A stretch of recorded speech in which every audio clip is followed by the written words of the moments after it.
welcome to the Friday, March 15th, 2019 edition of the Clemson Dubcast. Friday afternoon, mid-afternoon, a little later than normal, but we're going to get it done.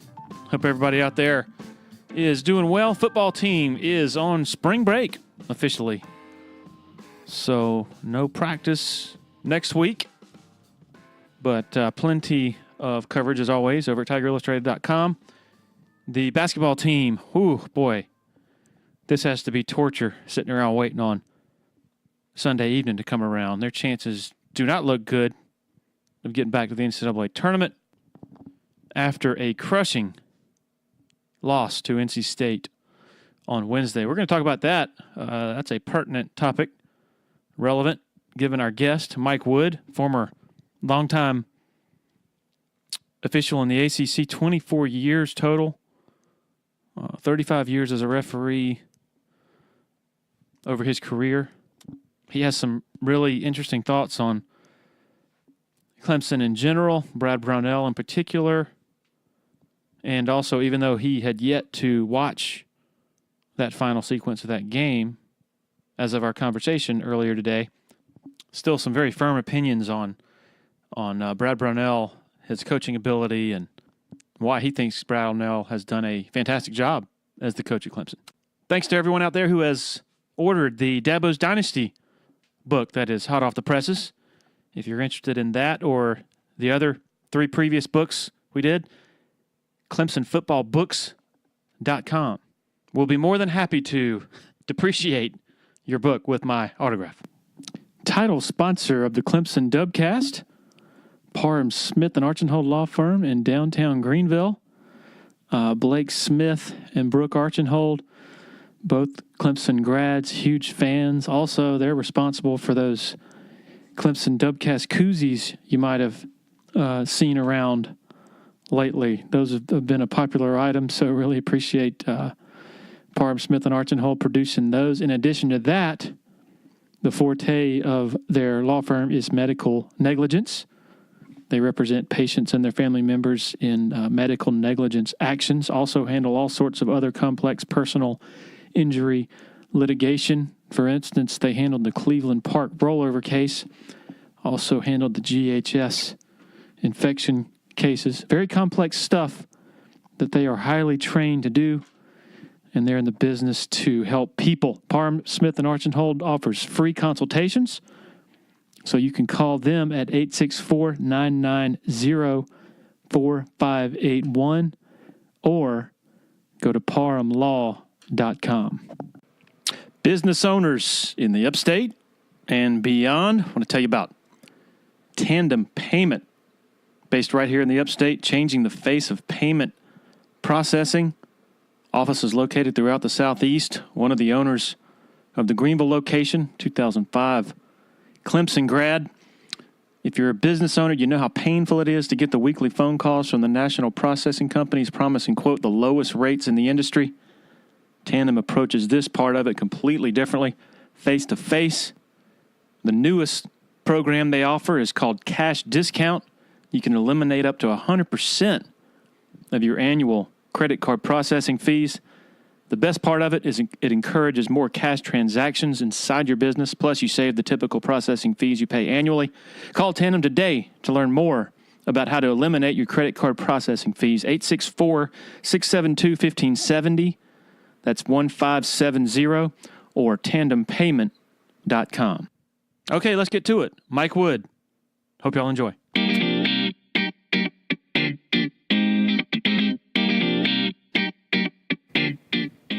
Okay, joined now by Mike Wood, the former longtime ACC referee in basketball. How you doing? I'm doing great, Larry. How about yourself?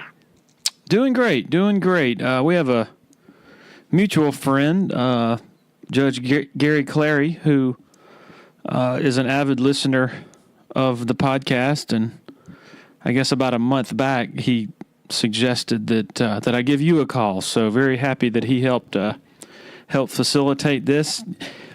What are you? See, I go far enough back with Gary I remember when Gary and I refereed together before he was a judge, before he was a House member, way back in time. And he's a good friend. We've been friends for years, and a good man. I think the world of Gary. Okay, well, I can't let you say that without asking you to recount your memories of refereeing together with him. Way back in, this is when I was first starting, and I guess Gary was starting. And Gary was a mild-mannered referee, if you can believe that. And I think would have long-term, had he stayed in it, would have done just fine. But he had other aspirations, and he was an attorney at the time, and then, as you know, moved into a circuit court judge, and then actually worked for one of the companies that was affiliated with one of my business guys when he worked for Advance America. And so I've known Gary a long time, and if he'd have stayed around the officiating part, I think he'd have done just fine. All right, I was talking with someone yesterday. Your name came up, and a fellow sports writer, and he said, yeah, he retired a few years ago. Was that 4 or 5 years ago? I'm like, no, it was freaking 2010. That's crazy. It just seems like it was yesterday when the ACC honored you for, I guess, your how long were you were with the ACC for 24 years? Is that right? Yep, 24 years. Okay, and update, I guess, everybody on what you live in Spartanburg, and you are a judge yourself. I am at the county courthouse there in downtown Spartanburg. Enjoyed a good bit. Had retired kind of from business life and from being on the floor refereeing. Obviously, I retired in 2010 from that. Retired from business life in the first time in 2012 and the second time in 2015, and failed it both times miserably. I got an F in retirement, and the opportunity came along for the judgeship to happen, and I was very pleased to be nominated and accepted in this role, and I enjoy it. I mean, it's a lot of fun. It's a lot like refereeing, if you want to know the truth. One side's happy and the other side's sad. It kind of works out that way, and it was always the way it was when I refereed. Except a technical foul is a little more punitive. Yeah, some of them think so. Some of them think technical fouls are personal, and they're technical. They don't mean anything personal. It means you violated some technical aspect of the rule, and either unsporting or something else, and it gets penalized. And I guess you're also accused of bias. That's another similarity. Always. I mean, it's amazing that as teams, take for instance right now in football, Clemson is an unbelievably great football program with what they've done there. It's just unbelievable how good they are. Well, of course, everybody thinks the referees are biased toward Clemson now because Clemson's good. Most people think when teams start winning a lot, and as you well know, Clemson has won more than a lot. They've won everything. People are like, I see the referees, they favor Clemson in football. Well, they fail to realize how good Clemson is in football. And Clemson didn't get there by happenstance. I mean, the job that Dabo Swinney's done there is remarkable.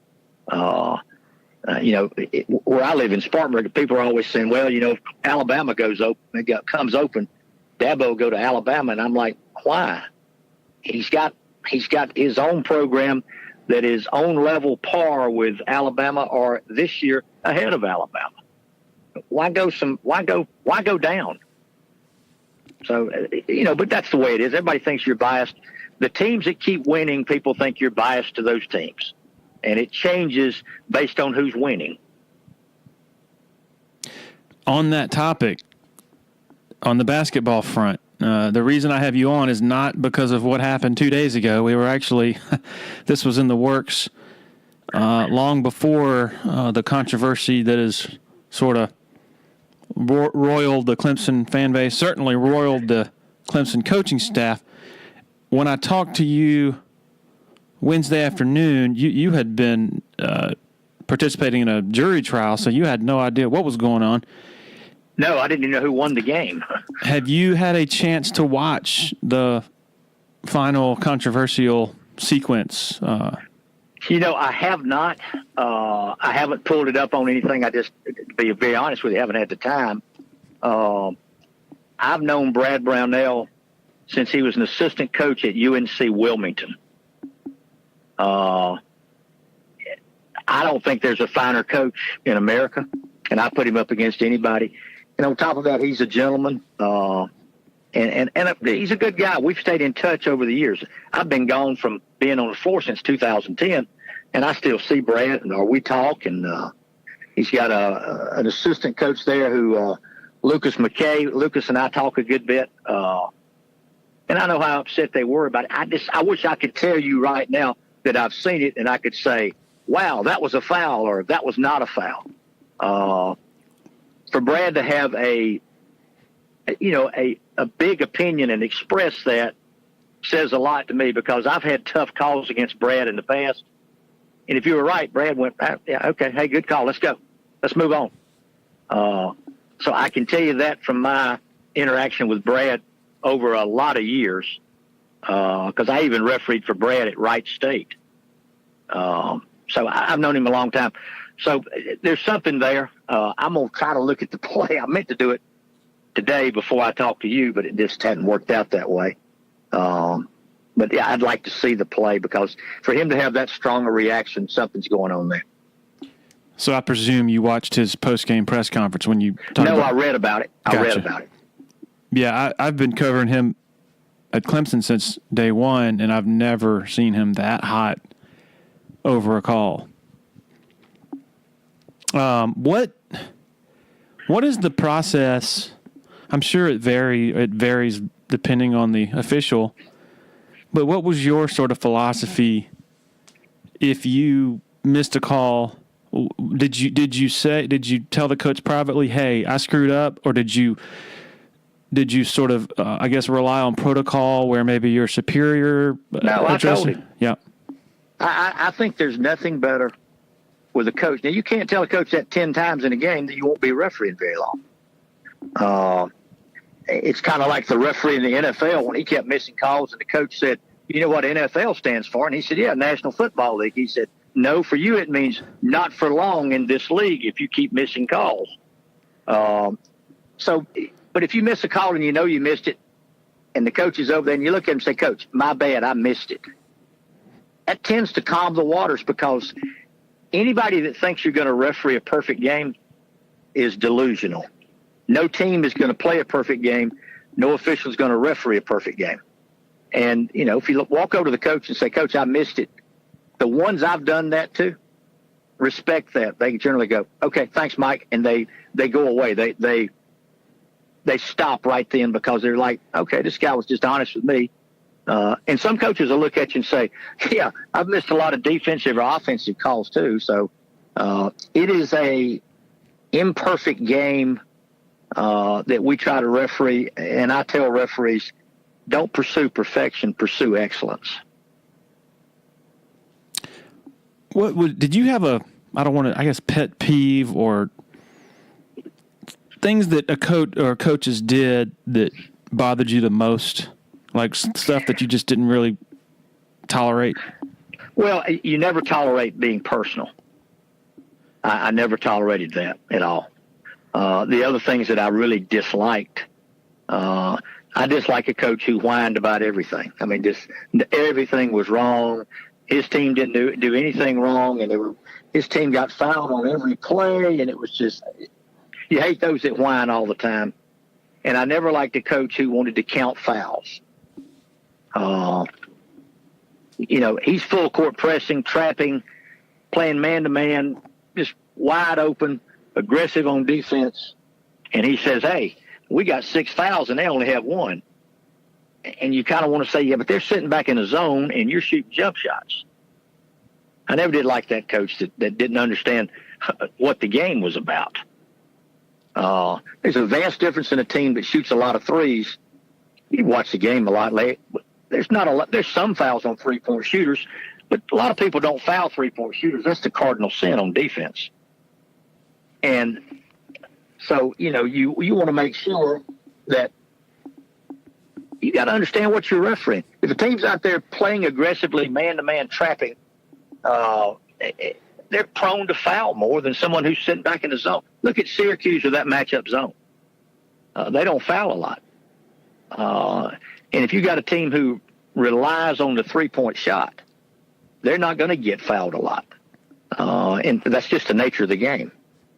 So that always bothered me when coaches talked about that, because I never did quite understand that. I'm like, do you see how you're playing versus how they're playing? What's your pet peeve with officiating, like stuff you see in other officials that you don't really like or care for? I want them to have guts to make the tough call when you need to make it, or to make the tough no call when you don't need to blow the whistle. Just because it looks bad don't mean you have to blow the whistle. You know, I mean, I've seen some really bad plays, and when you replay them and slow them down, they just happen to look bad. There's not a foul. There's nothing wrong. It just looked bad. And that's my pet peeve, is for an official to call a phantom, what we call a phantom foul. That's unforgivable. You can't do that. And then the other one that gets me with officials is an official who is constantly out of position, and he doesn't work to get in position and make the call. Refereeing basketball is all about angles. You got to get the proper angle to see through the play, to see the play. And if you don't constantly move to get the angle, you're never going to get the angle. So that always bothered me when they, when you see an official who he's lazy, or he just doesn't move, or he doesn't understand the game. I like officials who understand the game of basketball, and that when things are going up and down the court and they're playing well, let them play. You don't need to inject yourself in that. Just let them go up and down the court. They're playing great. Let the little bumpy stuff, let it go. I think I enjoy that from an official who understands, hey, no one paid to watch me referee. And so they pay to watch these kids play. So if I can stay out of the game, I will. Now, if I have to get involved in the game, you got to be able to get involved, and you got to get involved and make things go right. But, players are like kids. They are kids. And when you lay down the law there about certain things are going to be called a foul, most of them understand that. Most of them understand it, and they react to it, and they stop. And that's what you're after. We are, I guess, a couple of months removed from a very high-profile officiating blunder in the NFL in the NFC championship game between the Rams and the Saints. Of course, it's very, I guess, popular for people to say officiating has never been worse. But how much of it is technology and replays have never been better in terms of being able to go back and remember, those plays are made at full speed, wide open, in the moment, and all those plays look easy on TV. If I could referee from my couch, my God, how good would I be? Well, I could look at them in slow motion and replay them and go through the entire, sit back and take time to look at every second and every, slow it down to 1/6400th of a second. Yeah, I'd be real good then. Problem is you don't get a chance to do that. And technology for the fan makes the fan go, how in the world could you miss it? Now, do I think that play was missed? Absolutely, no question. The other thing I would say about that play is everybody goes, well, hey, they'd have won the game if they hadn't made that call. If they'd have made the call, they'd have won. Well, wait a minute. Earlier in the game, Brady threw an interception from the, 2-yard line. So there's no givens, Everybody wants to the Saints would have won. Well, maybe they would have, but there's not a guarantee they would have. I've seen a lot of weird things happen in sports over the years. When a fellow referee is in that situation and the target of widespread derision. Do you feel for him? I mean, because is it? I mean, do you hurt for him in that situation? Yeah. Hey, I've been there. Trust me, I've been there. I've missed plenty of calls in my career. I'm sure the folks at Clemson would probably tell you I've missed more than I would admit to. But I've missed calls, and I feel for anybody that misses one that has such a negative impact on things. My thought process was always, if I'm going to miss, and I was going to miss, let me miss when there's 15 minutes left in the game, and people have time to recover. You know, the basketball game, my whole thing was you got to make sure you were really good in the second half, the first and second half, when the clock got under 4 minutes, because you're starting to have, well, the teams can't recover from that. So if you're going to miss, you want the misses to be when a team has a chance to recover from your mistake. No different than a player. You know, if a player throws a ball out of bounds with 15 minutes to go on the clock, he can recover. If he throws one out with 15 seconds, their team may not recover from that. Same thing with an official. What was the highest profile or most gut-wrenching miss call you had? I missed one in a Wake Forest NC State game where I called a shot, a 3, and it was a 2. It was a heavily defended play on kind of a tough situation where I really couldn't get help, and you couldn't go look in those days. And I thought the guy's foot was just behind the line, and he had just after they replayed and blew it up and slowed it down, he had the sliver of his toe on the line, and the game went into overtime because I missed that play. I never wanted to miss any play.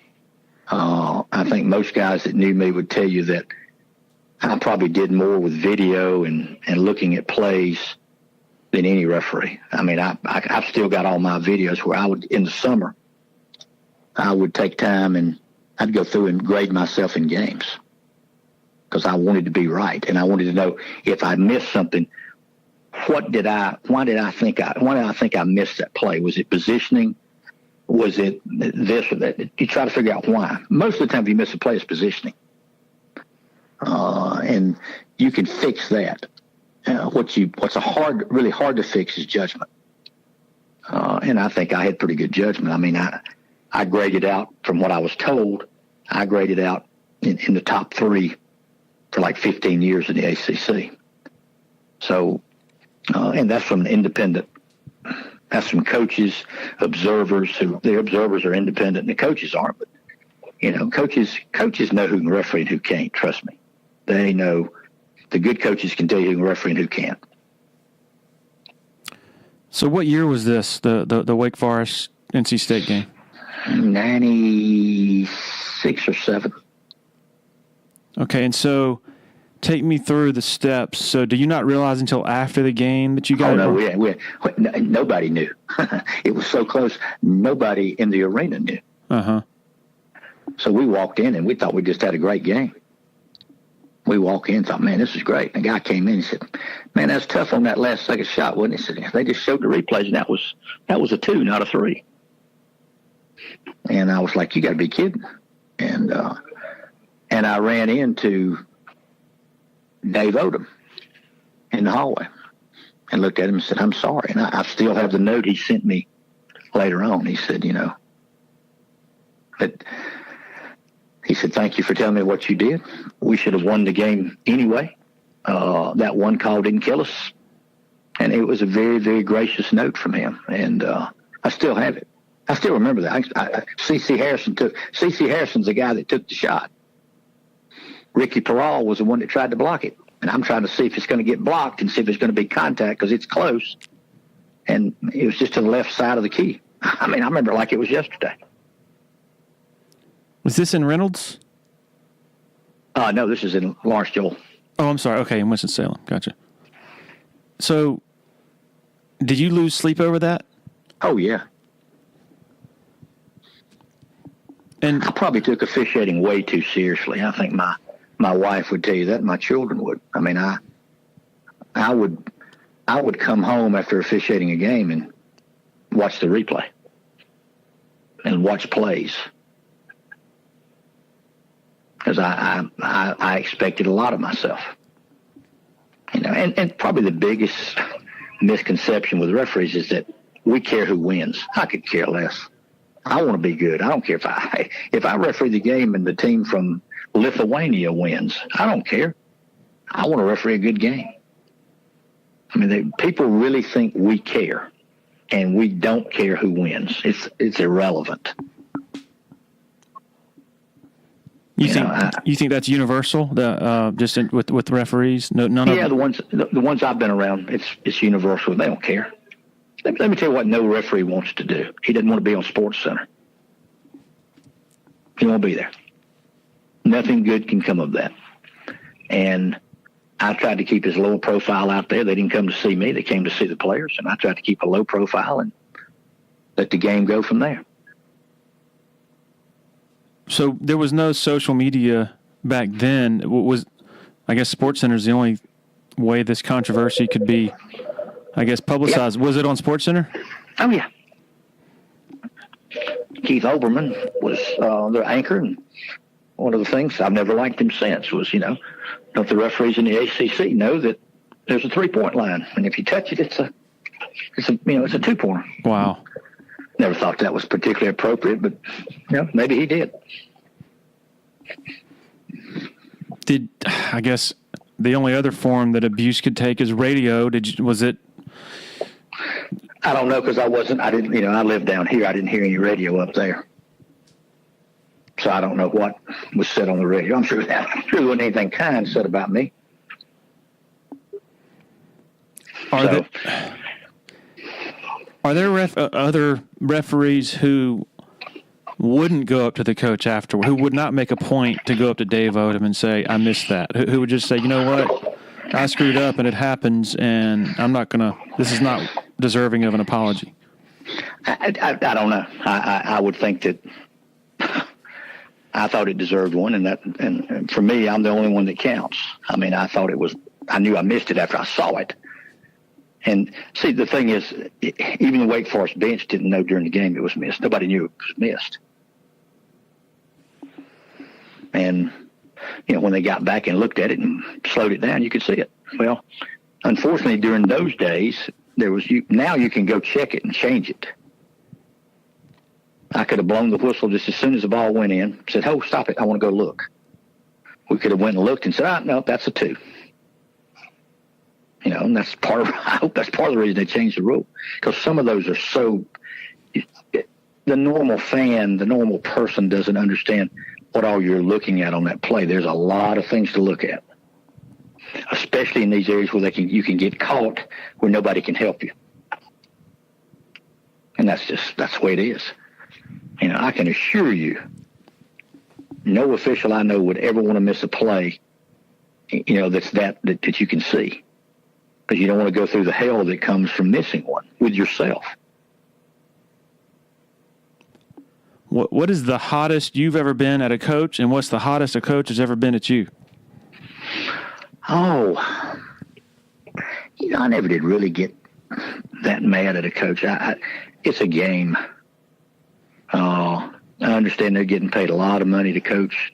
A lot of the things they do are for show. They'd never admit that. Some of them wouldn't. Some of them, Fran McCaffrey, who's at Iowa now, he used to be at UNC Greensboro. And I'm refereeing his game one night, and all of a sudden he goes crazy. And I'm like, God, I teed.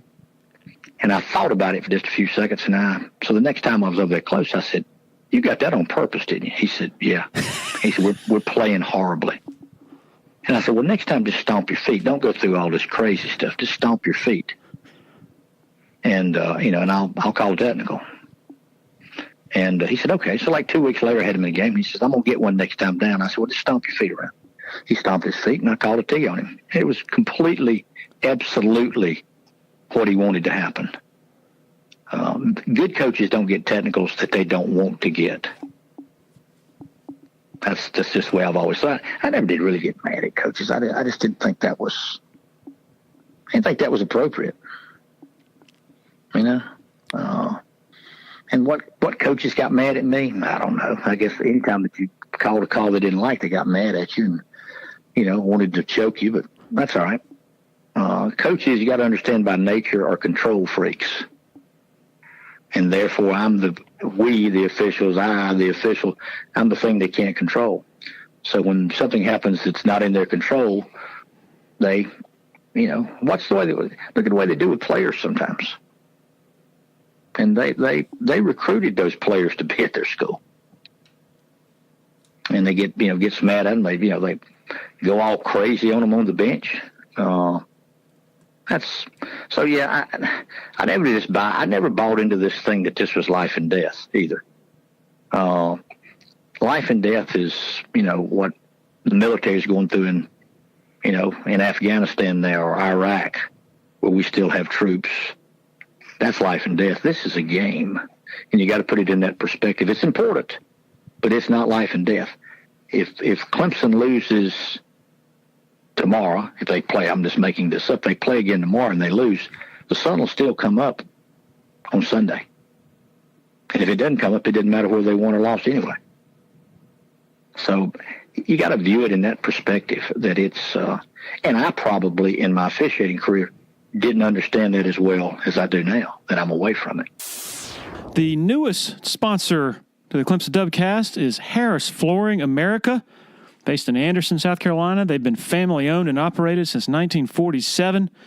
The owner, Scott Junkins, big Clemson guy, employs Clemson folks. Harris Flooring offers a unique shopping experience through value in their services, developing the right product solutions for your home or business, and delivering on their promises. They serve the residential and commercial segments. They've done a lot of work for Clemson, both the athletics department and the university side. I remember last October when Dabo Sweeney came over to visit with us for the 10th anniversary series. He went over at the McFadden building, the old football coach's offices for that. He looks down at the carpet and goes, "Man, they got the same carpet that was here when I was here. This is crazy." Well, that's about to change because the McFadden building is undergoing a substantial renovation, and Harris Flooring America is responsible for replacing all the carpet and tile over there. So Dan Radakovich and his staff over there and everybody else is about to be outfitted with some really nice new digs, including the flooring. For you homeowners out there, Harris also offers floor-to-ceiling design capabilities. So give them a call, 864-642-6183, or on the internets at www.flooringamerica-anderson.com. Harris Flooring America. Did you ever feel that your safety was in danger at any place that you went to after a particularly controversial? Yeah, I mean, anytime they rushed the court, that always bothered me because you get in a crowd and you couldn't get to where you needed to get to. And I think it would be so easy to somebody to run up to you and stick an ink pen or something in your back or something of that nature. So anytime there was a court rushing, that bothered me. I didn't like that, especially in today's society. Yeah. I mean, it's and I'm not out. Last time I was on the floor was 2010, and it's our society's evolved, I think, even more to the dark side since then, and where they think that it's okay to, if that guy, we think that guy missed a call, so let's go get him. I mean, it shows an abundance of ignorant behavior that people think that the way to manifest their emotions is through physicality or through acting like a complete jerk and using all the profane and expletives that they can use. That shows an amazing amount of ignorance. I see people in the stands get red-faced, and I'm afraid something's going to happen to them physically. And I'm like, where does this come from? What in the world is wrong with you? Obviously, when people are writing about or talking about the referees, 100% of the time it's over a mistake. Oh yeah. But what was your proudest moment in that profession? Well, probably LeBron James and I have something in common. And in 2003, he got the Naismith Award for the best high school player in the country. And I got the Naismith Award for the best college official in the country, the Naismith Award. And you can't blame it on the Russians because they weren't hacking us back then. So I don't know how the voting came out, but it came out that way. And that was a very proud moment. And it was it was a great moment for me. And in my acceptance, the first thing I said was, this isn't about me. If you ever think it's about you as a referee, go out there and referee a game by yourself. And you'll find out without good partners that you don't do very well. So I was, fortunate to have good partners along the way. And without them, how would I have ever got anything like that? Because you had to have them. You got to have good partners to make yourself better and to do the game justice that it, deserves. I got to ask. Sure. What's your take on Ted Valentine and the way he handles his job? Obviously, a more showy kind of style than most of his counterparts. Yeah, he does what he thinks is the right thing. I don't judge him on what he does. He doesn't work in my league, so I don't really get a chance to see him a lot. He's found his style, and it's obviously he's still officiating, so it must work for him. What do you think about the, argument that officiating at the highest levels demands that it be more than just a part-time endeavor, that they should focus on it full-time? Well, what are you going to do? I mean, even the NBA, who has full-time officials have time off.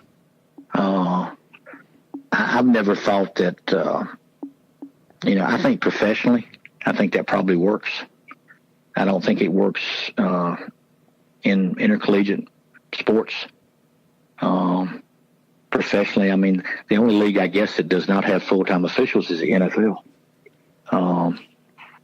So I think that I still like it the way it is. And I mean, if I'd been given a choice, I would have kept my career rather than officiate. Officiating is, it's very fleeting. You can tear up a knee, which I did. You can tear up a knee and be done for the rest of your life. You can make the wrong people mad, and there's a lot of politics involved in officiating, and that's what we need to take out. We never will. It's gotten so politically correct now that that's the worst thing about it. So politically correct, and everything's got to be this and that. And, I don't like any of that. So do I think it should be full-time? No. I mean, I watched as much film as anybody did, and I did it when I was off. I did it on an airplane. So, yeah, I mean, maybe for the NFL, maybe so, because it's a $10 billion a year industry. And they have the money and the wherewithal to do it. So where would you draw the line? Which team deserves full-time referees and which teams don't? Which conference deserves full-time and which ones don't? And my argument would be that they all deserve to have excellence. If they're playing, they deserve the best they can get. The politics involved. What are you talking about there? Oh, it's the NCAA is all about politics. I mean, it's about who gets the games, who does this, who does that. Let's make sure we don't make anybody mad. Let's make sure we don't do anything that we have to really take a hard stand on.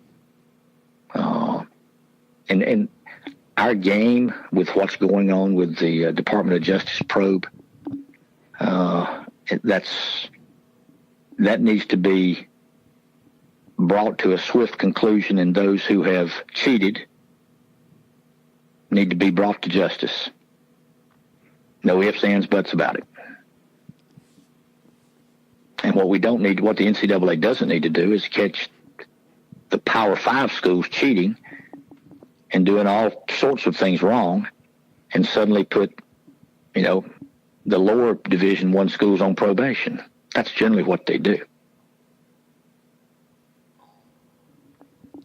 Did you say you blew out your knee and that contributed to you retiring? Oh, yeah. Okay. I had the NIT championship, Georgetown and St. John's, a long time ago.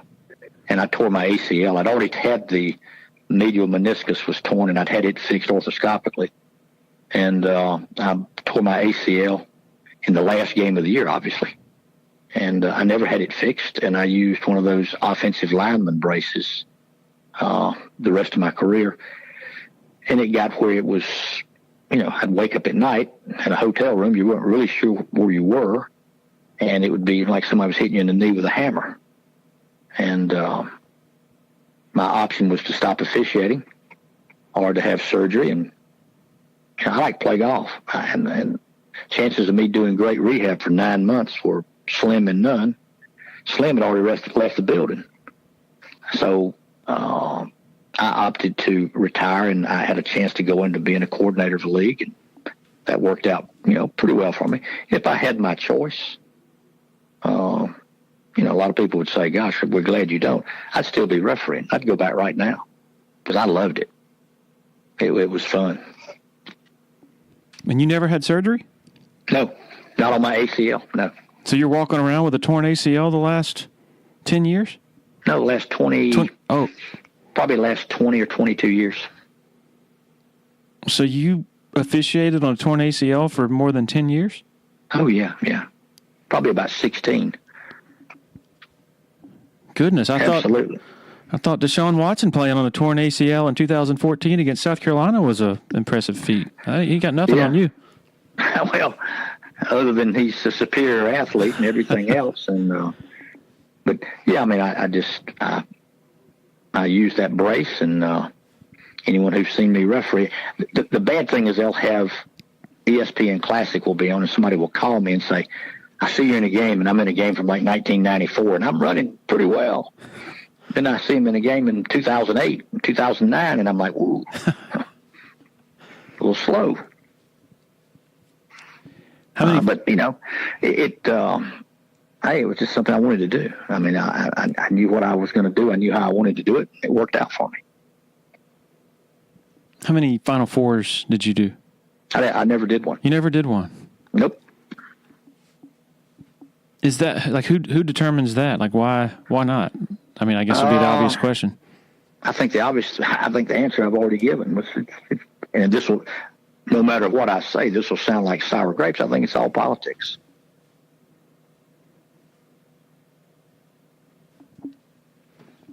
Were you ever nervous before a game? Before every game I refereed, I was. Even if Clemson played Marathon Oil, I had a little butterfly in my stomach. Like, okay, why? Like, what are you thinking? What's the source of? I won't go out there and do something horribly. I just the nervousness of I'm ready to go. I mean, it's just like playing a game. And you want to, I'm ready to play. Every player, I think, would, if they told you the truth, they'd have a little nervousness no matter who they're playing against. I mean, I was nervous when I played baseball. I was nervous when I came to the plate. I had a little butterfly. Nervous shooting a free throw. All those things, I think, play into, you're ready to go. You want to. I always like for my first call to be an easy call, if that makes sense. Mm-hmm. You hear football players say, I want to, I'm waiting on the first impact, the first hit. So, yeah, I'm always nervous. I mean, no matter who played, didn't matter. Then you get in a game where, say it's a blowout, and you're nervous that, oh, my God, I don't want anybody for this team that's winning by 50. I don't want anybody to get hurt. So you got to keep refereeing. And you're trying, the guy that's down 50, he's going, get me out of here. I don't want to be here. I want to get out. The guy that's up 50 is like, let's go. Let's get the game over with. And you're like, yeah, but, I can't let it get to a certain point. I mean, I had Walford at Clemson. Richard Johnson, a friend of mine, was the coach at Walford. They were still, I think, may just have gone Division I. Rick Barnes is coaching Clemson. And Walford, I didn't think Walford was going to score in the first half. They finally did. They were down like 35 in the first half. Their team had gotten food poisoning. So in the second half, Rick says to me, Richard Johnson says, will you throw me out of the game? I said, no, if I might stay here with this, you're going to. And Rick said, Mike, go down and ask him, does he want me to play any type of defense? So, Richard said, yeah, I want to play a zone. So I went down and told Rick, I said, hey, he wants you to play a 2-1-2 zone. And Rick said, we don't play a zone. I said, well, I'm just telling you. He said, okay, all right, y'all get in a 2-1-2. And he would holler out, you get here, you get there, you're in the middle. And it was, but what it really was it showed that, hey, and Rick Barnes to this day is a friend of mine. I love Rick Barnes. I talk to him often. Great guy. Look what he's done at Tennessee. My gosh. And to this day, we talk, and we talk about that game, and he's like, yeah. He said, I'm relaying plays back and forth. Okay, could you run a 1-2-2 zone, Rick? And the TV timeouts, I would kind of relay a message, and he'd say, if you play a little man for a couple minutes, and Clemson ended up beating them by 40. But, it was Rick being a good guy and Richard Johnson saying, yeah, okay, I'll take your help. And all of us understanding what he was doing. So you're close with Barnes. You're close with Coach K, right?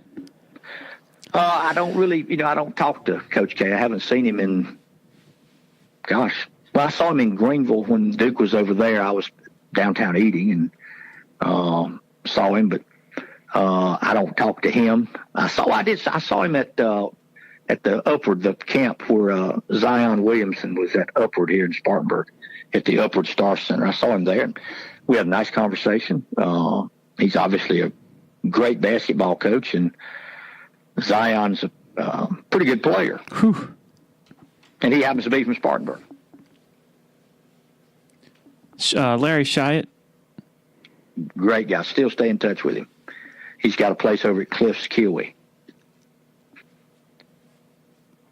So how do you, I'm just curious, the referee coach relationship, how it, in the case of Barnes and Shyatt and others, the process of it transcending that normal relationship and you becoming good friends, like how did it develop with Rick, for instance? It just developed after I retired. We got along when I refereed. But as far as us talking to each other, we talked to each other at a game, talked to each other during the summer if we were at a camp, but, we didn't really do anything else with each other. I didn't think that was appropriate. But after I retired, I'd see these guys, and I'm in a different position now. I'm not refereeing their games. So you could have a relationship, and, we had something in common. We got basketball in common. And, we got to be just, hey, we'd talk, I'd see them, and you develop a relationship with people over the years. I mean, I think if I picked up the phone right now and called Kelvin Sampson at Houston, Kelvin would take my call and say, hey, how you doing? And I haven't seen Kelvin in years. You just develop a relationship. Tommy Izzo, the same way. I'll text back and forth, Wes Durham, who's the ACC TV guy. Wes and I got to be friends. I'll text him during the game and say, remember when you were at Elon? Because he did the radio play-by-play for Elon way back in the day, before he went to Georgia Tech and now with the ACC network. So you develop relationships over the years with people, and just because you leave the scene doesn't mean you don't stay in touch with them, don't mean that they didn't have a positive impact on your life. What do you think about the state of college basketball, specifically related to the dominance of college football? I guess over the last maybe 10 years or so, college football has really kind of taken over the college sports fans' consciousness, mainly because of the postseason. But it almost seems like college basketball is hurting itself by having part of its season correspond with the most important part of college football season. You see where I'm going? Yeah, I've always thought that it would be better for college basketball to be played in one semester. Maybe you start playing in January, and you play January, February, March, because you have to split up there. The semester ends, the 19th of December, and they don't go back to school till the 15th of December or whatever, of January. But I've always realized that football drives the train. Basketball is a part of the train. I don't think that'll ever change, particularly in, with the way football has just absolutely flourished. And, you can put, Death Valley. I've been to some football games there. What are you putting? 85,000 people in there. Little John handles, 10? Mm-hmm. So there are 8.5 times more people at a football game than there is a basketball game. There's huge interest. And we play football mostly on the weekends where people can go. When Clemson plays a game on Wednesday night, that's a tough trip if you don't live around there close. So I think and I think we've let basketball get overexposed.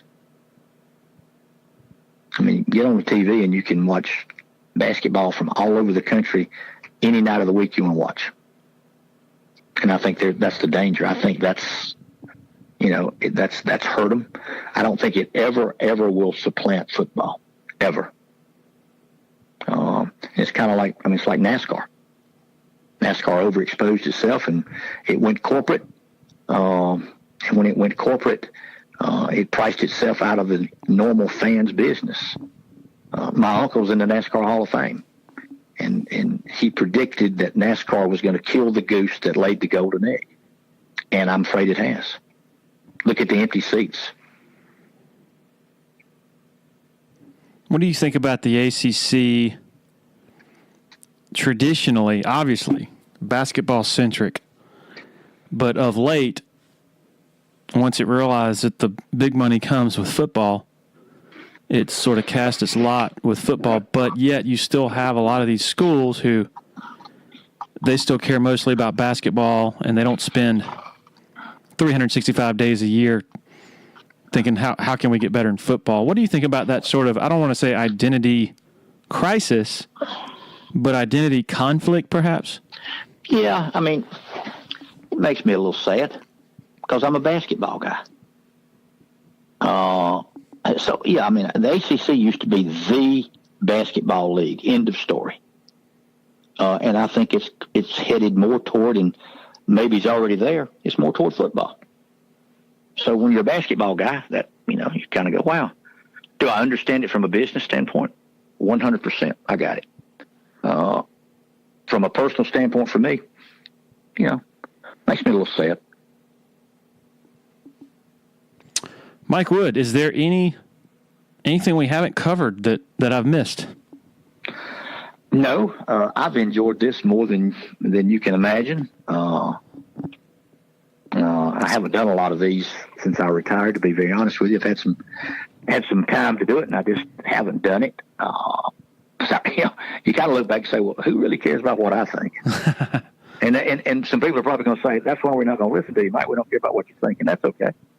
I love the game. I've been a part of it now for, gosh, I hate to say what I'm going to say, since I was 20 years old. So I've been a part of it now for 43 years, almost 44.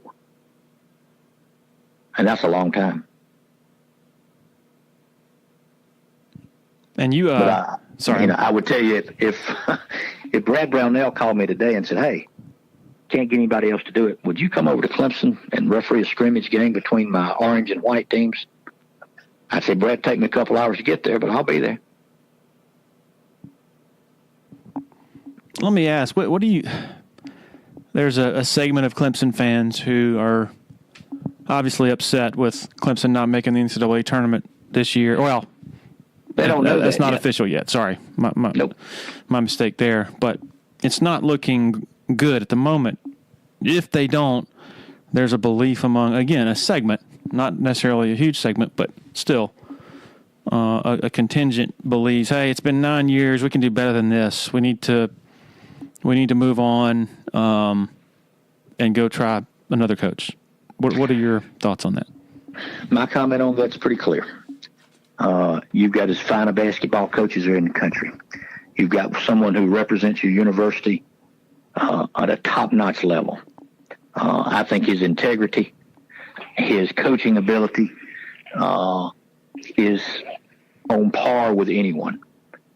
I think as Dabo Swinney has represented Clemson so fabulously, I think Brad Brownell is in the same boat. There's a lot of difference in football and basketball. And you got to look at the totality of circumstance. They lost some close games this year. On some unbelievable stuff. Apparently, and I am going to, when I hang the phone up, I'm going to look up the play that you're talking about because I want to see it. Can you pull it up right now as we're talking? No, I don't do that. I don't do that on these computers. But, I would tell you that, hey, who are you going to get this better? I don't see anybody that's better. I don't see anybody out there that will do a better job than Brad Brownell. And, this is going to be, Clemson fans will hate this. There's going to be a time when the football at Clemson doesn't get to the playoffs. Does that mean that we need to get rid of Dabo Swinney? Of course not. The same thing with Brad. I don't know anybody who could get this any better. That's as bluntly and as I can put it. And those who think they can are people who don't know the game, because watch what his teams do. And they're fundamentally sound. And then you have to deal with the injuries, and you got to deal with people deciding they think they can go pro. There's so many variables, and I think he's handled all those extremely well. I wouldn't consider, if I was, I don't even know who your AD is now, but I wouldn't consider, if I was the AD there, of even thinking about anything with Brad Brownell other than keep trying to do what you're doing. Mike Wood, thank you so much for your time. I enjoyed it more than you know. We'll talk soon. We really appreciate it. Yes, sir. See you later. Take care. All right. Thanks so much to Mike Wood. Judge Mike Wood. Got to get that right. Man has earned the respect of the proper title. Thank you to our sponsors. Title sponsor, Parham Smith and Archin-Holt Law Firm in downtown Greenville. Also in Greenville, Tandem Payment. And our newest sponsor, Harris Flooring America out of Anderson. Thanks to all three of our very generous sponsors for helping this thing perform like a well-oiled machine. Also, most of all, thank you all. I think we have reached the 100,000 download point. I need to check on that. But anyway, if we haven't already surpassed it, we're pretty darn close. 100,000 downloads since we started this, I guess, in mid to late August. So enormously appreciative that so many of you have made this a part of your weekly and sometimes twice weekly listening routine. All right, everybody, take care. Have a great weekend, and we will be back with you next week. Cheers.